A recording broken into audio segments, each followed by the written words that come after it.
So hello and welcome to the New Gig podcast. I'm your host, Glenn Hodgson, and today I'm delighted to be joined from the European Parliament by Anni Hirvelä. How are you doing, Anni? I'm very good, thank you. Thank you, Glenn, for having me today as your guest. It's a pleasure to have you on. So just give us a little bit of background about yourself, your role at the moment, and also some of the really interesting movements that you've been involved in and have started. Yes, thank you. So my name is Anni Hirvelä, and I come from Finland. I'm part of the Swedish-speaking minority in my country. I have a background in political science, and I lived and worked in Brussels for the past 6 years. And I've always worked in the European institutions, so the European Parliament, and then Commission, and then back in the Parliament. And next to my work at the institutions, I'm also the co-founder of the Me Too movement within the European Parliament. Right. So in short, Me Too EP. And women's rights is an area that I have worked for in the past. And so this has felt very natural for me to start this movement and to work in it. And gender equality is a fundamental value. Yeah. So that is something I will always work for and advocate for. Excellent. So tell me a little bit about sort of the role of the movement within the European Parliament. What's the kind of things you're doing, but also what are some of the issues that have been that have been raised, and either overt or sometimes a little bit sort of unaware of some of the activities that are going on? Yes. So our movement is created by staff members of the European Parliament who believe that their employer should hold exemplary standards of good employment and should combat sexual harassment, sexism, and all sorts of abuse and harassment in the workplace. And above all, advocate for gender equality and transparency. Yeah. And as many of the listeners, and I'm sure you know, that when the Me Too hashtag went viral in 2017 in October.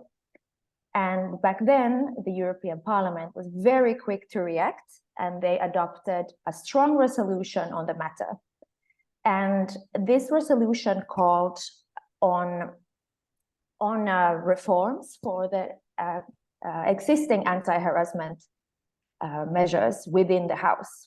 And these measures were actually, they would really change the game, or they would be very important for the staff members. So not to go into too many technical details, but there was, for example, mandatory training for MEPs, so members of the European Parliament, recomposition of the anti-harassment committee, and also an external audit, and so on. But these measures were never implemented, and it really felt like the EP administration felt like there was no need to have them in place, and basically there was no political will. So, and there was no data on harassment. So that was also a reason why the response was the response was basically nothing. And that's when our movement was launched. We felt like we wanted to prove that the EP it's no exception, and that stronger measures were needed. And that's why we launched our blog as well, together with the movement, where we publish anonymous testimonies of victims of sexual harassment in the European Parliament. Right. And by publishing these testimonies, then the aim was never to name or shame anyone. This was never the case, but more to put the pressure on the EP administration that the measures needed to be put in place, and we demanded transparency.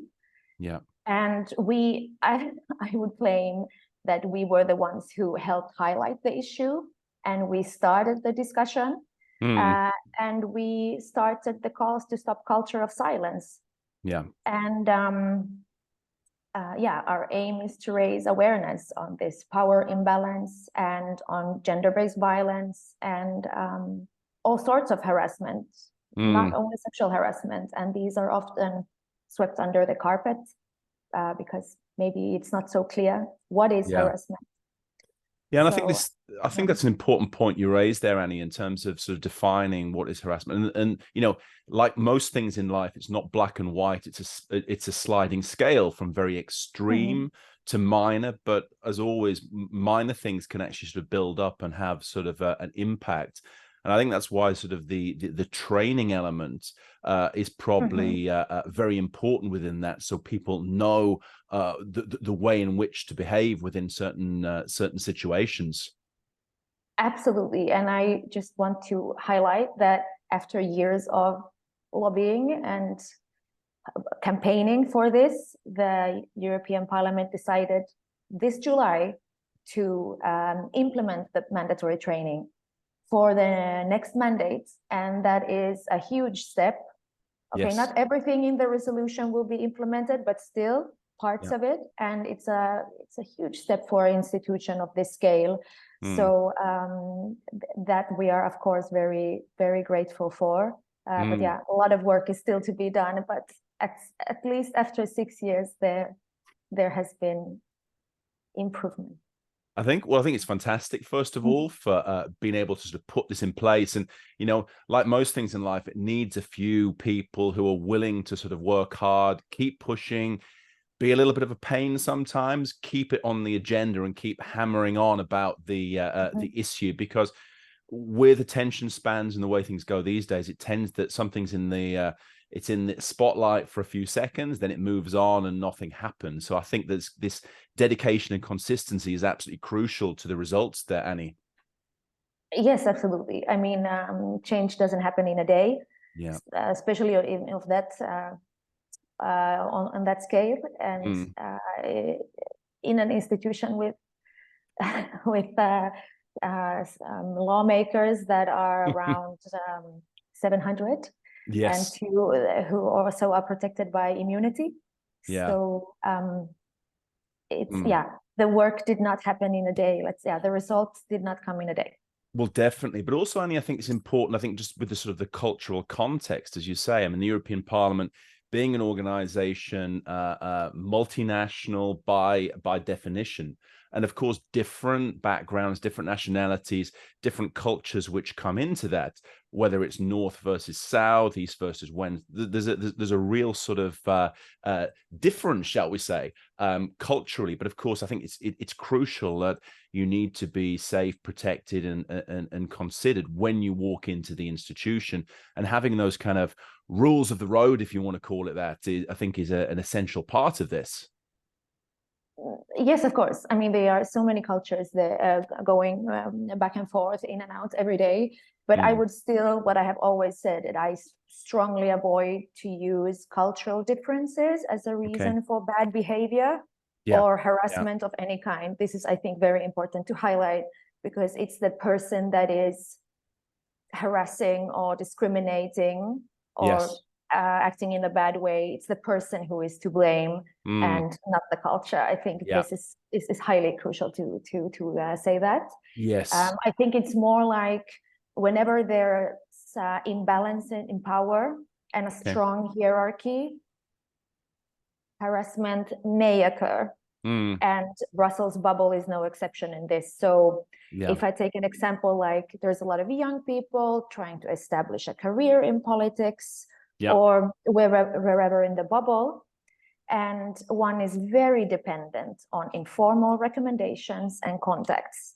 And junior staff working as assistant or trainees or not even junior staff, whatever that is a bit lower in the hierarchy, are particularly a perfect target for exploitation, because sometimes persons in higher positions, they're very aware of that. So it creates this enabling environment where there is an imbalance in the professional relationships. And more generally, Annie, would you say that the world of work is changing within this respect? Is it people paying more attention to this, more looking at training and activities of this kind, or is it still something that's not really considered within the world of work? I mean, from an outside view, I think the difference between sort of the 80s, 90s and onwards, it seems to be sort of a sliding scale, getting better, and more serious attention is given to these issues.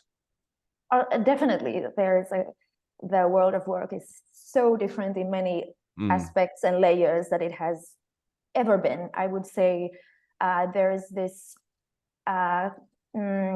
a change in worker activism, as I would say it.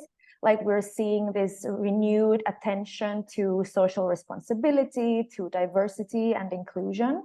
Yep. And I believe there's a mentality that has zero tolerance towards rigid work requirements, discriminatory treatment, then again, any sort of harassment. But employers are demanding diversity and inclusion and a safe workplace and environment.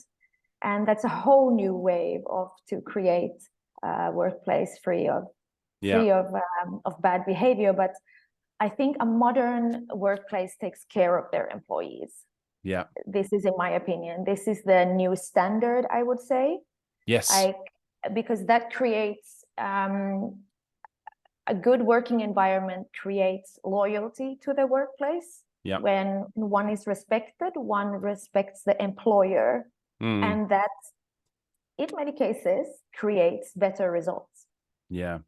I think it's also enlightened self-interest. I mean, if your company or organization has a reputation as a bad place to work, a toxic environment, then of course it's not going to be good to be able to get the talent and the expertise you need, because people will go somewhere else. I mean, they'll avoid it. And I think that, you know, these days there's much more attention given to these kind of issues. It's something that's kind of part of the package, and it's something that people will actively decide to leave behind or not even move towards if they know there's a sort of a bad office or culture within the organization or the environment.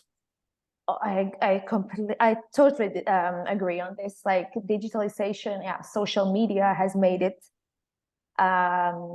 easy and possible for people to come forward and call out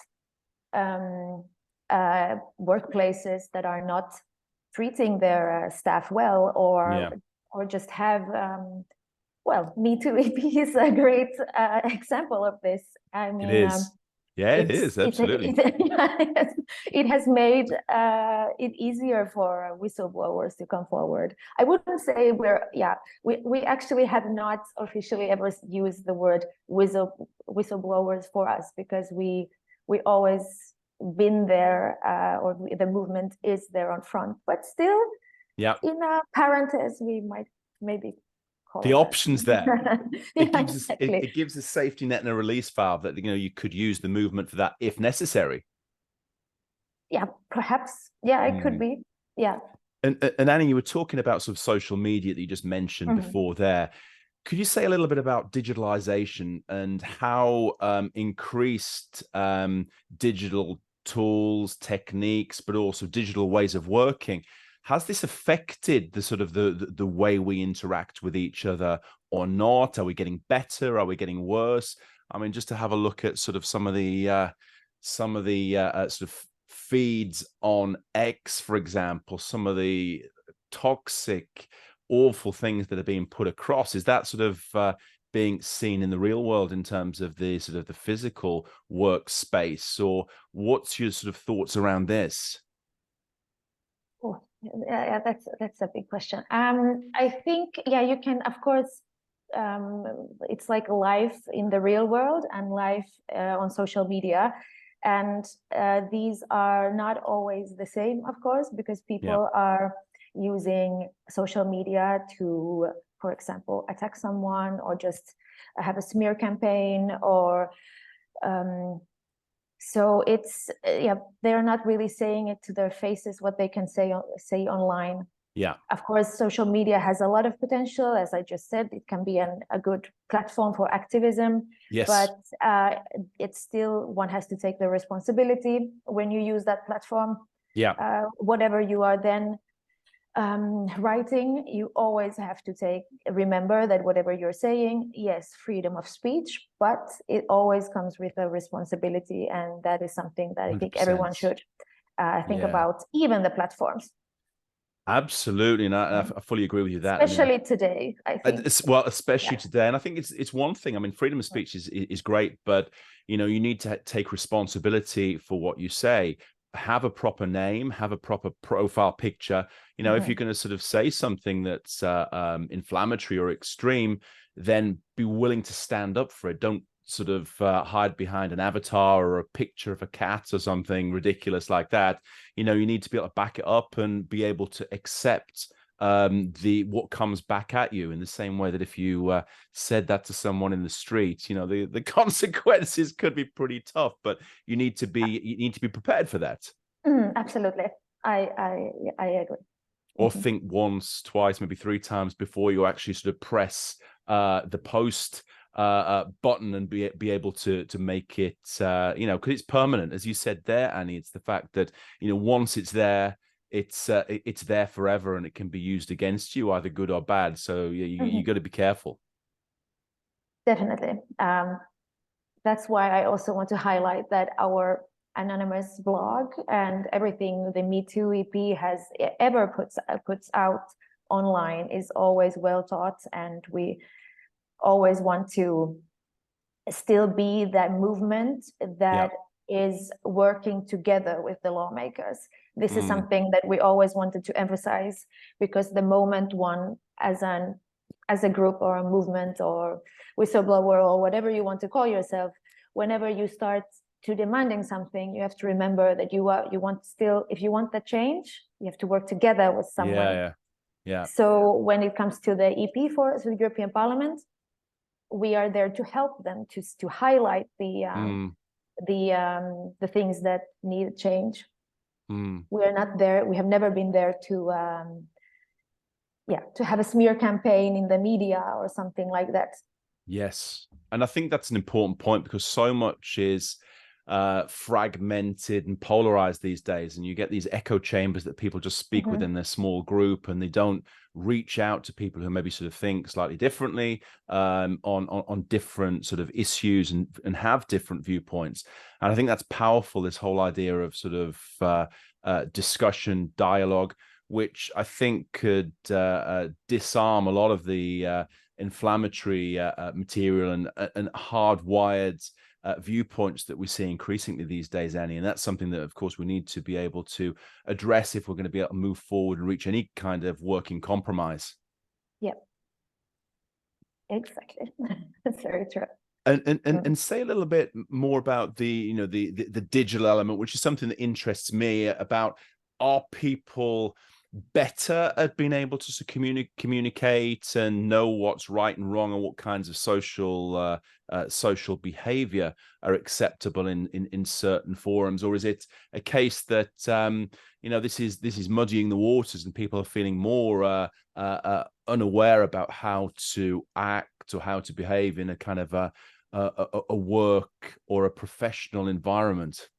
Well, I think people aren't as forgetting how to work or interact, because I think it comes natural for people, but I think they're not aware what kind of behavior is acceptable. Right. Is it then at the workplace or online? Yeah. Or towards your colleague or people you meet in your daily life. And of course, the world is changing. Happily, I'm happy to see that, but it's slowly doing that, and the issue of harassment is not disappearing. And I think people are more aware what kind of behavior is acceptable. I think if I compare to 6 years back when we started the movement, there's a huge change already, and people are even also when they're witnessing harassment or bad behavior or a comment, they are already, let's say, fighting back on that. Right. But I think still there is education needed on this front. So if you take, for example, training on good behavior, or at the workplace. That is, these days, many companies or institutions have that. So I think the training is not it's something you should have on a regular basis. Okay. Because also the aspect of harassment is changing. There's always new things. There's always good to refresh your memory. So I think it's not enough to have it on the first day you start your employment somewhere. Yeah, it has to come all the time. If it's not, then it's to all sorts of training. Yes, that's why it's called a training, right? And, yeah, it's like it's a great point. It's like all training. You don't just do it once. You have to keep doing it consistently to have effects. And I think that this is no difference in terms of the overall approach, which I think is very, very important. And I guess as well, going into sort of the election cycle next year, it's almost upon us, to make sure that this is still held in high regard and it's still front and center in terms of the training, the approach, and also the general daily life, I suppose, within the institutions. Yes, of course. I mean, speaking of the elections, like in the last mandate, we wanted to make sure that the candidates or the candidate MEPs and the current MEPs, and for the listeners, MEP, member of the European Parliament, sorry. We wanted to make sure that the topic stays on the agenda. Yeah. I know that there is a lot of things today on the agenda. There are things happening in the world that I am very aware of, but then again, everything is, I think, important. So whatever you had in the mandate before should continue. And it's about staff members that work there every day. Yeah. But in any case, we will have an election pledge later, beginning of next year, that we will definitely put in place and have the candidates and current MEPs to sign it and to be aware that change is coming in the next mandate. So and we want them to also to still advocate for the rights and for women's rights and against harassment and all sorts of discrimination. Yes. So I guess this goes at two levels. It's kind of the institution itself in terms of the secretariat and the functionaries there, and it's also the political parties as well. So it's kind of the both levels who need to be on board with this and get behind it to be able to roll out the sort of the training and the general awareness campaigns. Indeed. It was already approved in July, but to implement it, of course, it takes some time, but that's why they chose to have it in the next mandate. And I think that's also logical. So there will be awareness campaigns, there will be, the training and so on. But there was political will this time, and that I'm of course very happy for. Yeah, absolutely. And just with a sort of turning an eye to the future, Annie, what's the steps that you'd like to see? What would you like to sort of be maintained so that you can build on the good work that you've created over the past few years? Well, one thing that we really want to emphasize, to continue working on, is to collect data. And that's absolutely a priority at the moment. Yeah. We conducted a survey last July. Okay. In July, among all EP staff, and we got over 1,000 replies within a week. That's a lot. And that is 10% of all the staff within a week. So it's still increasing, but we made a report of the first answers we got, and we want to continue to collect data, which is highly important to support the calls for reform, because proper policies are constant, open conversation, and data-based. And we always, in the past, we received the comments that, hey, you guys, you have no data to back your claims on. Yeah. Because there was never anything collected, because there was maybe no will to collect that data. So that's why we did it ourselves. Yeah. Excellent. And I'm very happy we will continue to do that, because the numbers were quite telling. So, but in any way, we want to continue to be a trusted force within the institution, and ideally, of course, ideally we would not exist in the future. There would be no need for the movement anymore. Yes.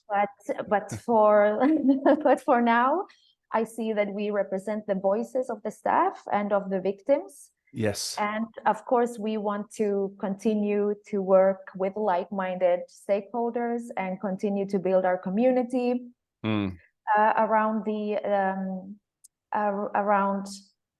issue, and of course to advocate for gender equality. And because it's very important to remember that one can't take those rights for granted.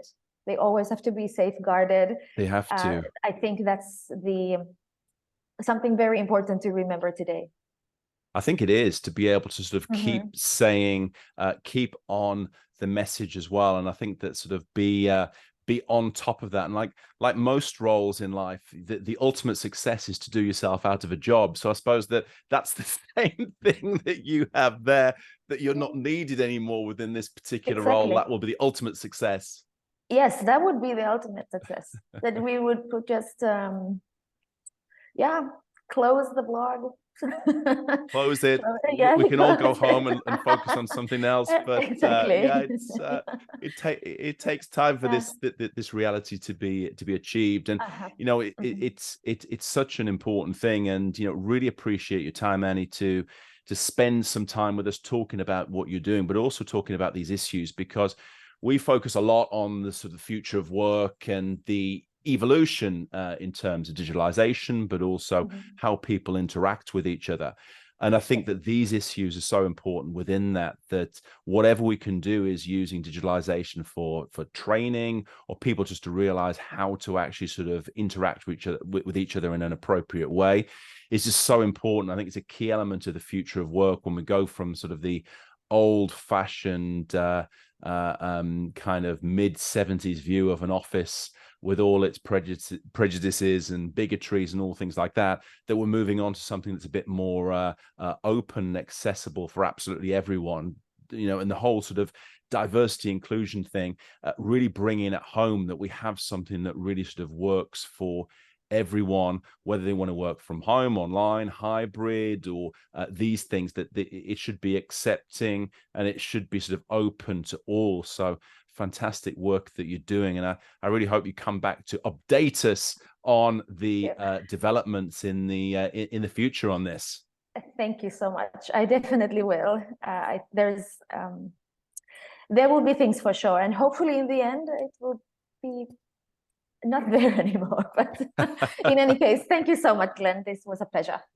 Absolute pleasure. Well, thank you very much indeed, and we'll speak again soon. Yes, thank you.